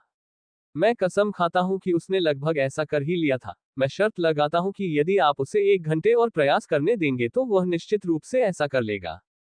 जैसे ही विलियम उसके पीछे गया और उसके कंधों पर हाथ रखे, उसके सिर के ऊपर एक मुक्का लगा। ये बेशर्म बच्चा मेरा शिष्य नूह है। जब भी तुम उसके साथ व्यवहार करो तो हमेशा सावधान रहना, क्योंकि वह तुम्हारी शक्तियों के बारे में अधिक जानने के लिए कुछ भी कहेगा और करेगा। नूह ने अपना सिर उठाकर अपने पीछे खड़े स्वामी की ओर देखा और शिकायत की। आओ गुरु, इतनी जल्दी मेरा भेद खोलना उचित नहीं है। उसकी बात मत सुनो, मैं शुद्ध और निर्दोष हूं। एक और मुक्का उससे लगा। एथन को विश्वास नहीं हो रहा था। महिला आश्चर्यचकित थी, जबकि अन्य 2 पुरुष अपनी हंसी रोकने में लगभग असफल हो रहे थे। उन्होंने कभी किसी को उपकप्तान के साथ इस तरह का व्यवहार करते नहीं देखा और ऐसा लग रहा था कि विलियम ने वास्तव में अपने शिष्य के व्यवहार को सुधारने का प्रयास छोड़ दिया था। हाँ हाँ, बच्चे तुम सबसे अच्छे हो। मैं सैनफोर्ड हूँ, लेकिन तुम मुझे सैंडी कह सकते हो। हम इस मिशन में बोर नहीं होंगे, है न सैंडी? हाँ हाँ। मेरा नाम मार्क है। नौजवान, हम साथ साथ चलेंगे।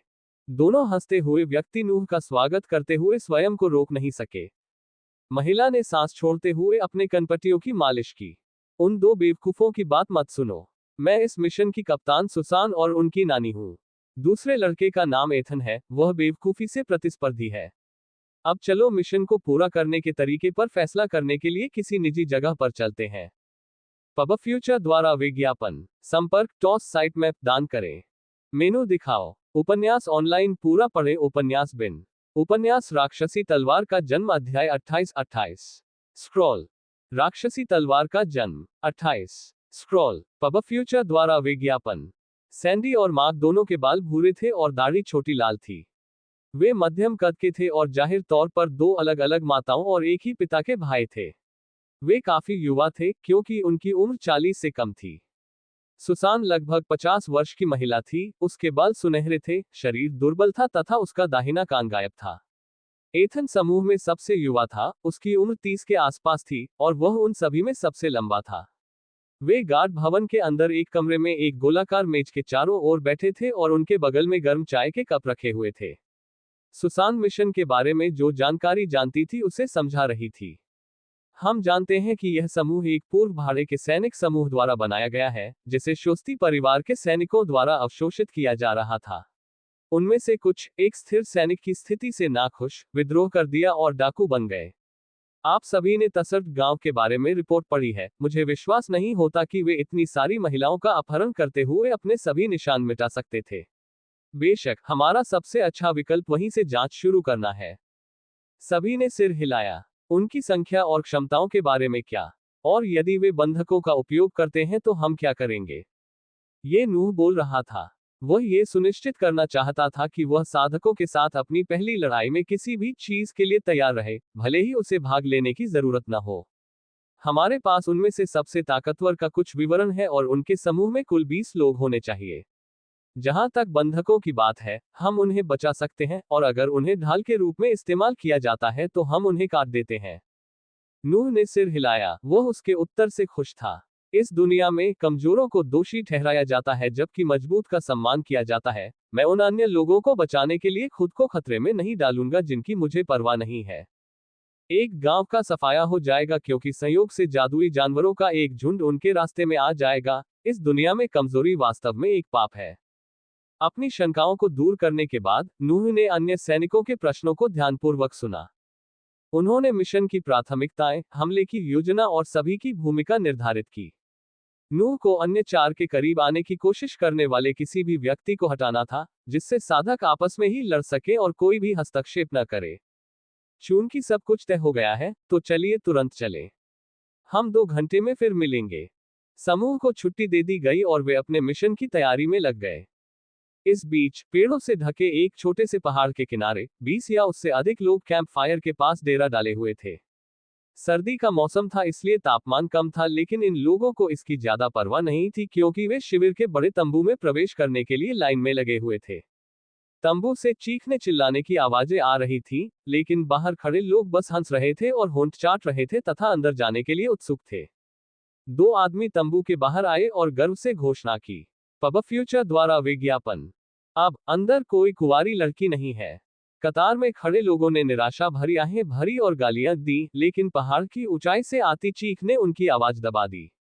चुप रहो जानवरों, मैं यहां ध्यान केंद्रित करने की कोशिश कर रहा हूं। लोग चुप हो गए, लेकिन जल्द ही पहाड़ पर फिर से फुसफुसाहटें सुनाई देने लगी। मैंने सुना है कि बॉस ने बूढ़े कप्तान से जादू की किताब चुरा ली है। शश, वह अभी भी इसे सीखने की प्रक्रिया में है। वह कोई विकर्षण नहीं चाहता है। उसने हमें गांव पर छापा मारने की अनुमति सिर्फ इसलिए दी ताकि हम खुश रहें और शिकायत करना बंद कर दें। यह अफसोस की बात है कि वह इतने लंबे समय से जादूगर था और उसे जादू की शक्ति केवल विद्रोह के माध्यम से ही मिली थी। तुमने भी विद्रोह करना चुना था, याद है? खैर, हम भाड़े के सैनिक हैं, हम सोने और महिलाओं का पीछा करते हैं। भगोड़ों ने कुछ देर तक बातचीत की और फिर तंबू की सामग्री का आनंद लेने के लिए वापस चले गए।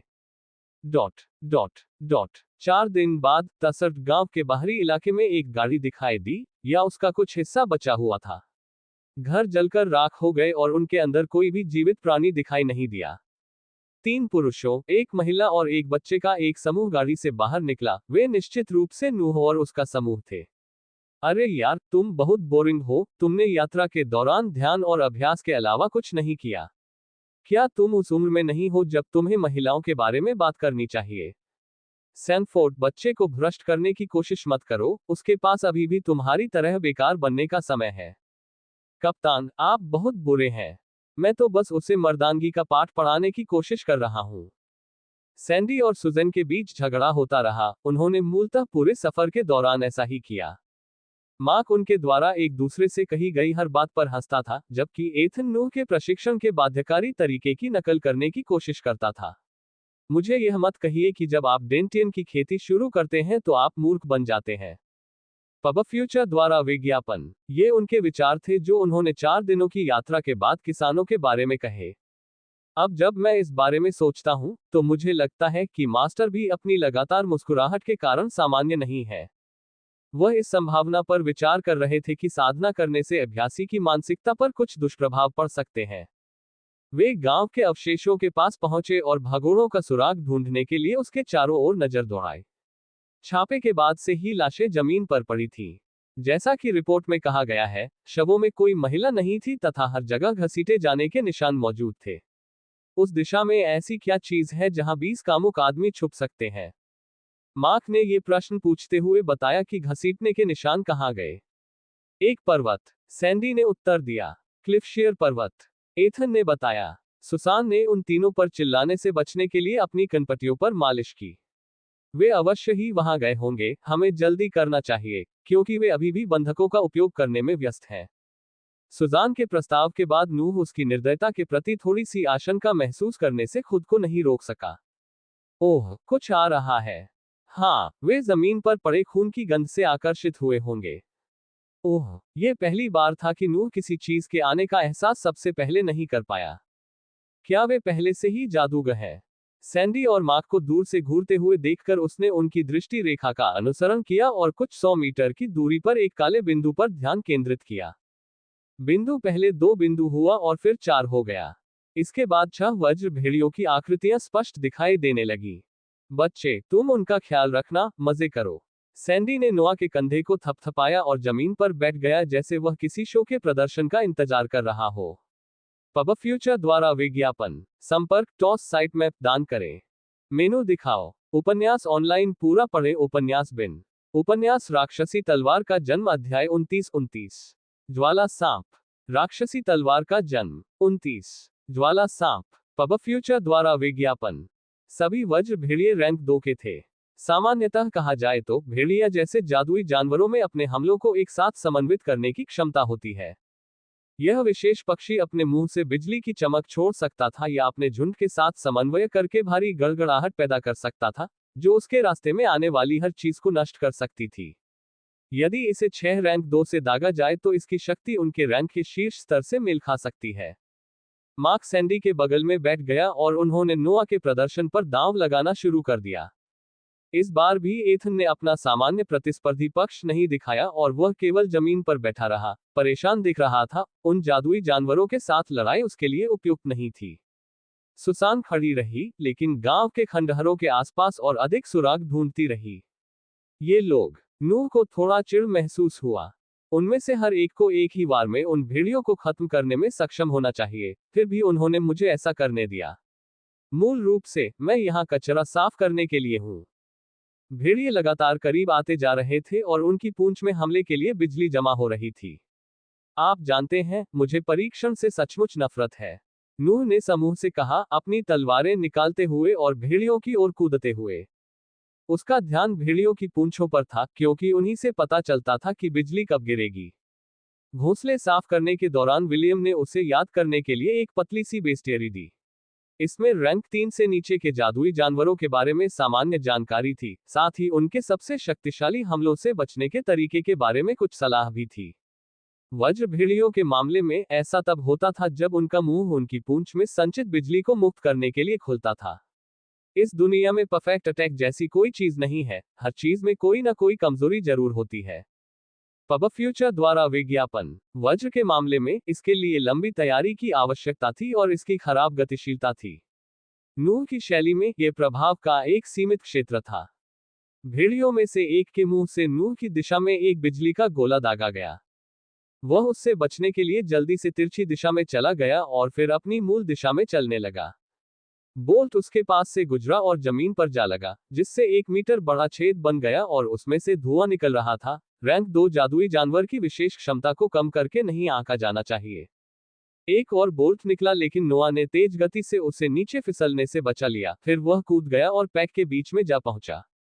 एक सामान्य मनुष्य की दृष्टि से नूह 2 भेड़ियों के बीच कुछ क्षणों के लिए रुका, फिर अन्य 4 की ओर बढ़ गया। यहां तक कि दोनों जानवर भी उसके व्यवहार से थोड़ा भ्रमित हो गए और अपने सिर झुकाकर उस बच्चे का पीछा करते हुए उनके समूह में प्रवेश करने लगे। उसी समय दोनों भेड़ियों की गर्दन पर एक लाल रेखा दिखाई दी, जिसके बाद चमकदार लाल रक्त का विस्फोट हुआ। 2 जानवरों के सिर जमीन पर गिर पड़े, साथ में उनके सिरविहीन शरीर भी। ओह, ये वास्तव में कामाइटाची शैली की गति है। जब विलियम ने मुझे बताया कि उसने एक बच्चे को रैंक 3 मार्शल आर्ट दी है, तो मैं उसका मजाक उड़ाने के लिए लगभग जेल भेज दिया गया था। मुझे आश्चर्य है कि वह इस तकनीक की कितनी शक्ति व्यक्त कर सकता है। सैंडी ने जमीन पर खड़े होकर टिप्पणी की, जबकि अन्य 2 व्यक्तियों ने स्वीकृति में सिर हिलाया। यद्यपि नूह का हमला तेज था, फिर भी वह अपने स्तर पर साधकों की आंखों को धोखा नहीं दे सका। केवल एथन की भौहें थोड़ी सिकुड़ी हुई थीं। उसने एक हमले को स्पष्ट रूप से देखा, लेकिन दूसरे को पूरी तरह से नहीं देखा। इस बीच नूह अभी भी भेड़ियों के झुंड में था। इस बार जानवर एक समन्वित हमले की तैयारी कर रहे थे, क्योंकि उनके 2 साथियों की मौत ने उन्हें खतरे का एहसास करा दिया था। लेकिन बहुत देर हो चुकी थी। यदि उन्होंने नूह के निकट आते ही अपना सबसे शक्तिशाली हमला तुरंत किया होता तो उनके पास मौका होता, लेकिन अब जबकि वह उनके बीच था तो उनका भाग्य लिखा जा चुका था। ऐसा प्रतीत होता था कि नूह उन जादुई जानवरों के बीच आराम से टहल रहा था, लेकिन जब भी वह उनमें से किसी के पास से गुजरता, तो उनका सिर कटकर जमीन पर गिर जाता। पब फ्यूचर द्वारा विज्ञापन। 1 मिनट से भी कम समय में वह झुंड नष्ट हो गया। उसके चारों ओर केवल सिरविहीन लाशें थीं। मेरे रूप पूरी तरह से अलग स्तर पर है। यदि पहले वे मध्यम स्तरीय रैंक 2 जादुई जानवर या उससे भी कम स्तर पर थे, तो अब वे निश्चित रूप से ऊपरी स्तर पर हैं। ये केवल अफसोस की बात है कि मैं अभी भी रैंक 3 की सीमाओं को पार नहीं कर सकता, क्योंकि मेरा शरीर अभी भी कमजोर है। हमेशा की तरह वह युद्ध और अपनी तकनीकों का विश्लेषण करेगा ताकि उसमें पाई गई किसी भी गलती को ठीक कर सके और अपनी शक्ति के स्तर का मूल्यांकन कर सके। आयरनक्लेड मकड़ी के साथ घटित घटनाएं वास्तव में बहुत भाग्यशाली थी। मुझे नहीं लगता कि मैं उसे मार सकता था यदि वह विकसित नहीं हुआ होता। नूह अभी भी विचारों में डूबा हुआ था जब सुसान वापस जमीन पर बैठे समूह के पास आए। गांव में अब कुछ भी मूल्यवान नहीं बचा है और चूंकि बच्चे ने जानवरों को खत्म कर दिया है, इसलिए हमें चलना चाहिए। तुम क्या सोचते हो, क्या वह कमजोर भगोड़ों को रोक सकता है जबकि हम लड़ रहे हैं? सैंडी ने उत्तर देते हुए कहा। गैर साधक उसके लिए कोई चिंता का विषय नहीं है। निम्न स्तर के साधक उसे कुछ समस्याएं दे सकते हैं, लेकिन वह उनसे निपट सकता है। एकमात्र समस्या यह है कि वह उन्हें कितनी देर तक रोक सकता है। आखिरकार उसके शरीर में श्वास सीमित है। सुसान ने सिर हिलाया और फिर दृढ़ निश्चय के साथ कहा, फिर हम अपनी लड़ाई खत्म कर देते हैं, इससे पहले कि वह इससे बाहर निकल जाए। मैं नहीं चाहता कि मुझे इसलिए मारा जाए क्योंकि किसी कमजोर बदमाश ने मुझे परेशान किया। सहमत कप्तान, और जब हम मिशन पूरा कर लेंगे तो हम सब जश्न मनाने के लिए मोसेग्रोव शहर के वेश्यालय में जा सकते हैं। सुसान ने अपनी कनपटियों की मालिश करते हुए जोर से आह भरी तथा स्वयं को सैंडी से चिढ़ने से रोकने की कोशिश की। इस बीच क्लिफशियर पर्वत पर एक मध्यम आयु का बलिष्ठ व्यक्ति जमीन पर पैर फैलाए बैठा था और गहरी भौहें सिकोड़ रहा था। चीखें और विनती हवा में गूंजती रहती, लेकिन ऐसा लगता था कि उसे इसकी कोई परवाह नहीं थी या वह इसका आदी हो चुका था। एक स्क्रॉल जिस पर एक जटिल रेखीय डिजाइन लिखा हुआ था, उसके हाथों पर खुला पड़ा था। एक समय उन्होंने अपना एक हाथ हवा में उठाया और बगल में स्थित एक पेड़ की ओर इशारा किया। उसकी पूरी भुजा जल उठी और उसमें से आग की लपटों से बना एक सांप निकला, जो पेड़ से टकराया, जिससे वह नष्ट हो गया और कुछ मीटर तक जारी रहा, फिर बुझ गया। वह आदमी मुस्कुराया और अपनी आंखें खोलकर अपने पहले जादुई मंत्र से हुई तबाही को देखने लगा। उसके जादू से 5 मीटर का क्षेत्र नष्ट हो गया तथा नष्ट हुए वृक्ष में अभी भी छोटी छोटी लपटें जल रही थीं। उस व्यक्ति ने संतोष से सिर हिलाया और गहरी सोच में डूबे हुए, बिना किसी हिचकिचाहट के, उस पुस्तक को जलती हुई लपटों पर रख दिया। मैं अंततः ज्वाला सर्प जादू सीखने में कामयाब हो गया। विद्रोह पूरी तरह से इसके लायक था। पब फ्यूचर द्वारा विज्ञापन। संपर्क टॉस साइट मैप दान करें। मेनू दिखाओ। उपन्यास ऑनलाइन पूरा पढ़े। उपन्यास बिन। उपन्यास राक्षसी तलवार का जन्म अध्याय 30-30। युद्ध। राक्षसी तलवार का जन्म। सी 30-30। युद्ध। पब फ्यूचर द्वारा विज्ञापन। बलवान परिवार का समूह क्लिफशेर पर्वत की तलहटी पर पहुंचा। वे गाड़ी से उतर गए और चुपचाप उसमें लगे पेड़ों को देखने लगे। चूंकि युद्ध आसन था, इसलिए सभी लोग गंभीर मूड में थे। चुटकुले और डांट फटकार का सामान्य आदान प्रदान अनुपस्थित था। उनकी आंखों में केवल एकाग्रता देखी जा सकती थी। यहां तक दौड़कर आने पर भले ही वे पहले पहुंच सकते थे, लेकिन उन्होंने अपनी शारीरिक स्थिति को प्राथमिकता दी। इसलिए उन्होंने रात को गांव के अवशेषों में विश्राम किया और भोर होने से पहले गाड़ी लेकर निकल पड़े। दोपहर होने में अभी कुछ घंटे बाकी थे, लेकिन यद्यपि सूर्य आकाश में ऊंचा था, फिर भी पहाड़ के रास्ते पर दृश्य क्षेत्र उस पर लगे असंख्य वृक्षों के कारण सीमित था। मार्क ने सबसे पहले चुप्पी तोड़ी। यदि वे अभी भी यहाँ हैं तो जाहिर है कि उनके शिविर के आसपास संतरी तैनात होंगे। सभी ने सिर हिलाया। इलाका हमारे अनुकूल नहीं है, लेकिन हमारे पास बेहतर स्काउट होने चाहिए। एक बार हम उन्हें ढूंढ लें तो हम हमले की योजना तैयार कर सकते हैं, सुजन ने कहा। सैंडी ने मार्क के गले में हाथ डाला और गर्व से घोषणा की। बाहरी रिंग की सर्वश्रेष्ठ पेशकश। नूह को अंततः समझ में आ गया कि क्यों वे उससे पहले वज्र भेड़ियों को देख पाए। तो यही कारण है। मुझे आश्चर्य है कि क्या वे सिर्फ अच्छे स्काउट हैं या उनकी मानसिक ऊर्जा इतनी अधिक है कि वे आसानी से उस भूमिका को निभा सकते हैं। वह लगातार अपने साथियों की असली ताकत का पता लगाने की कोशिश कर रहा था, लेकिन उन्होंने शायद ही कभी अपनी शक्तियों के बारे में कोई सुराग दिखाया। एथन को छोड़कर उसे ये भी नहीं पता था कि वे किस प्रकार के हथियार का इस्तेमाल करते थे। तुम दोनों आगे बढ़ो और रास्ता बताओ, हम पीछे चलेंगे। सुसान के आदेश के बाद वे मार्क और सैंडी का पीछा करते हुए पहाड़ी जंगल में प्रवेश कर गए। वे प्रायः दो अलग अलग रास्तों से जाते थे, फिर पुनः समूह बनाते थे और अपने पीछे आने वालों को दिशा बताते थे। पब फ्यूचर द्वारा विज्ञापन। कुछ घंटे बीत गए और समूह में से किसी ने भी अन्वेषण के दौरान एक शब्द भी नहीं बोला। तभी सैंडी और मार्क उनके पास आए और चुप रहने का इशारा किया। वे जमीन पर बैठ गए और धीमी आवाज में बोलने लगे। उस दिशा में कुछ ही मिनटों की दूरी पर हमें शिविर मिला। यह उन्हीं का होना चाहिए, क्योंकि वहां से महिलाओं की चीखें आ रही थी। आम सैनिक थके हुए और नींद में हैं। मेरा मानना है कि उन्होंने इन दिनों उन महिलाओं को चोदने के अलावा कुछ नहीं किया है। तुम भाग्यशाली हो नूह। चूंकि गैर कृषकों की देखभाल करना उसका काम था, इसलिए यह उसके लिए अच्छी खबर थी।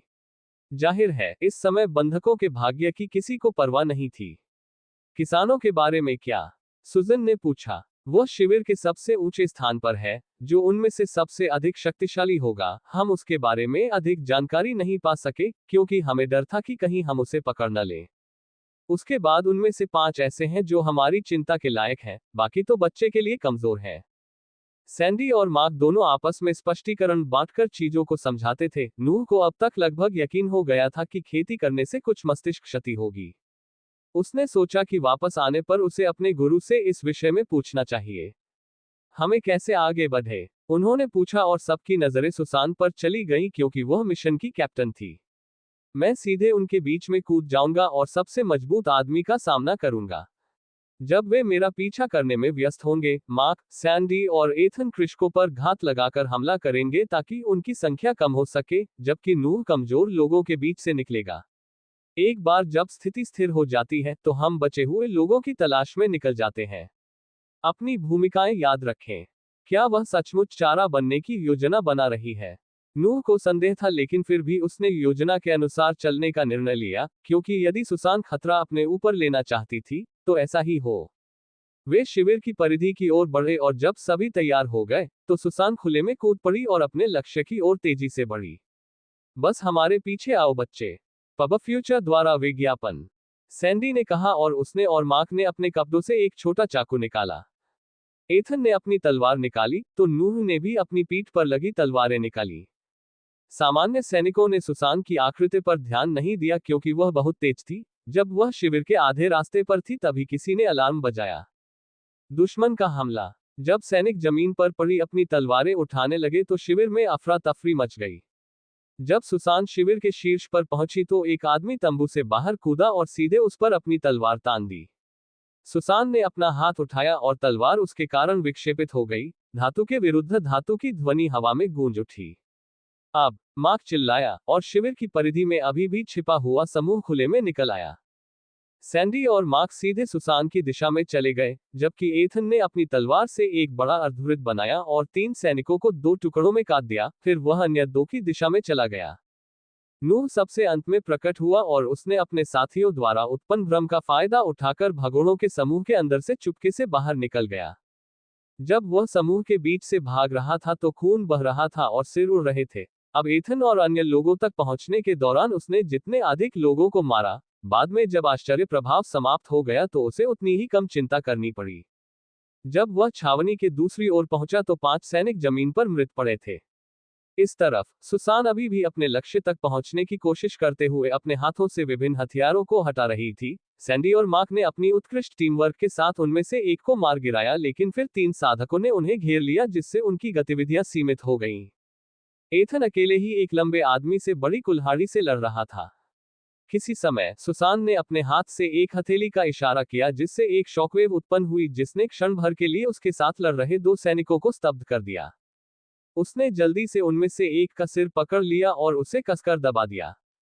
उस दुर्भाग्यपूर्ण आदमी का सिर मांस के गूदे में तब्दील हो गया था, जबकि सुसान ने अपनी मूल दिशा पर लौटने से पहले उसकी ओर देखा तक नहीं था। उसके पक्ष में दूसरा आदमी इतना डरा हुआ था कि वह महिला को तेजी से उसके पास से गुजरते देख कोई प्रतिक्रिया नहीं कर सका।